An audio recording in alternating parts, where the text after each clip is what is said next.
Welcome to Baddest Ballers. Please be sure to subscribe for more NBA analysis and content. The battle for GOAT supremacy. What could LeBron do, in your mind, to catch MJ for that GOAT status? No, LeBron doesn't have it. He doesn't have what Jordan had. He's never going to make it. But when you look at all around and what he's been able to do as far as points, as far as rebounds, as far as assists, as far as creating opportunities for other players on the court, it's not even close. It's not even close. Is Jordan the more dominant scorer? Sure. But that's the only decided edge that Jordan has over LeBron. Because when it comes to rebounding, when it comes to assisting, running a team, LeBron might be only behind Magic Johnson when it comes to that. I still think he's a top 3 passer. As Phil Jackson once told me in 1998 in Chicago, if Michael needed to average 10 assists a game, he would. In 1988, Michael Jordan averaged 8 assists a game. This is the first year LeBron's ever averaged 10-plus assists for a season. So I've always told you, LeBron's still the best passer in basketball. I'll give you this.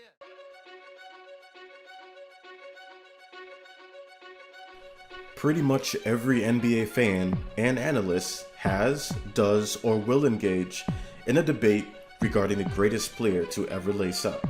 For some it is clear-cut, and for some there is room for debate.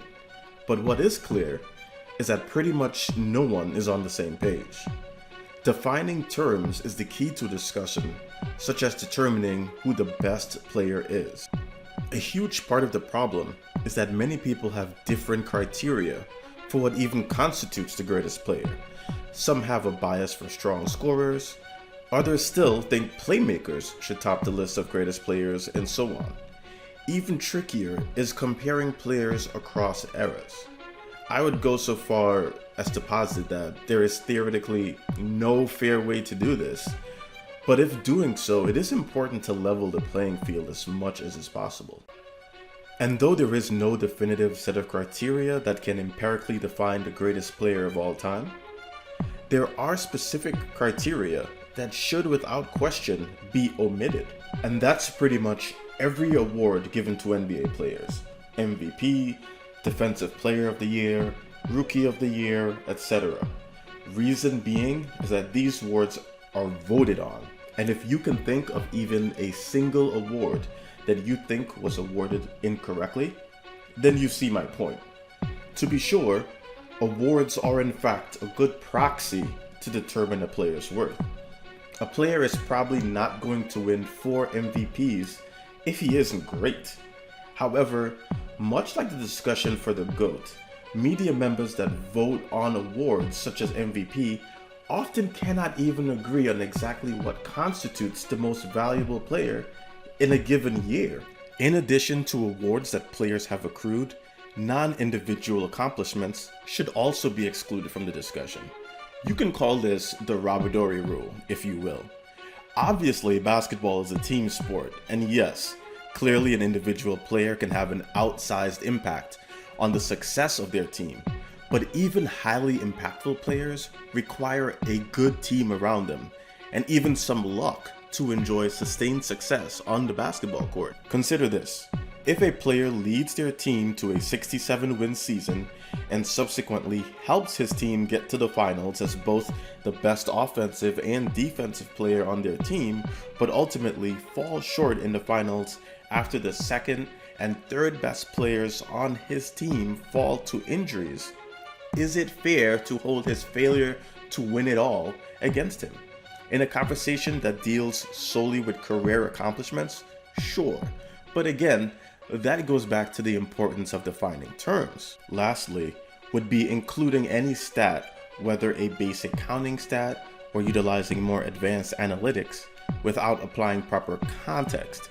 For example, comparing one player's true shooting percentage to another player's adequately would involve considering the volume of shots each player took, how many were threes versus twos versus free throws, and if they played in different eras, what was their true shooting like compared to league average at the time? It is insufficient to declare that player A is better than player B because they have accrued more championships and have a higher points per game average. And as previously discussed in my video about impact versus skill, it is important to specify what is meant by better or greater, as impact and skill are not in fact the same, though obviously your skill affects your potential impact on any given game. Some of this is already done intuitively today. For example, while no one is diminishing Bill Russell's accomplishments or greatness, we all understand that there are a lot of caveats to consider when weighing his 11 championships or Wilt's outlandish counting stats. However, the modern NBA tends to get lumped together despite not so insignificant changes in the way the game is played in each decade. To most effectively compare players, especially for the purpose of determining the greatest, it is important to accomplish several things. As stated multiple times already, first is defining terms. What exactly are you including in your discussion? Scoring, efficiency, on-off numbers, rebounding, playmaking abilities, impact relative to peers, etc. They're all decent measures to include, but it is more important to lay them out clearly. Next, after specifying what criteria will be included for consideration in your calculation to determine who is the greatest, it is important to determine weight. Are all factors going to be considered equally? And if not, it is crucial to quantify the weight each criterion will have specifically. For example, if you plan to include both offensive rating and offensive win shares in your calculation, but you have decided to place more value on offensive win shares, then in order to avoid potential bias, it would be productive to place a specific impact value on both stats, whether dynamic or static, to accurately reflect their respective worth on your formula. Additionally, one can be even more judicious. Rather than adding arbitrary values to each included stat, it can be more beneficial to determine a correlation between specific stats and impacts on winning. For example, if hypothetically, the numbers indicate that NBA championship teams disproportionately have players with an elite true shooting percentage, but almost never seems to have players with exceptionally high VORP numbers, then it would make sense to place a higher value on the true shooting percentage stat over VORP. Again, that was merely a hypothetical to demonstrate a more concrete and accurate way of framing these discussions surrounding the debates regarding greatest players. This video was not intended at all to answer that question, and I may in fact choose to tackle that conversation in depth at another time. It is inefficient to have a discussion comparing players without leveling the playing field and making the parameters clear.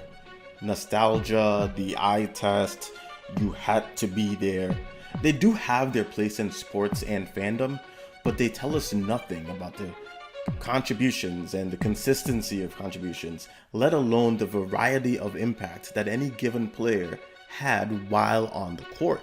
And while we may never truly be able to isolate a player's true value on the court and determine their worth empirically, we can at least somewhat approximate their objective value by isolating and appropriately weighing data regarding different facets of their on-court contributions, defining relevant terms, and excluding data irrelevant to the discussion.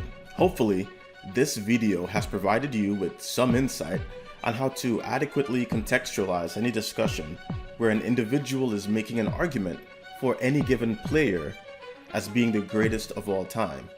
Rather than bicker, you can factually make your case. Thank you so much for watching. Please hit that thumbs up button and remember to subscribe for more content like this. Hit the link in the description to check out our podcast, and if you're able, please support on Patreon. Thank you again, and stay ballin'.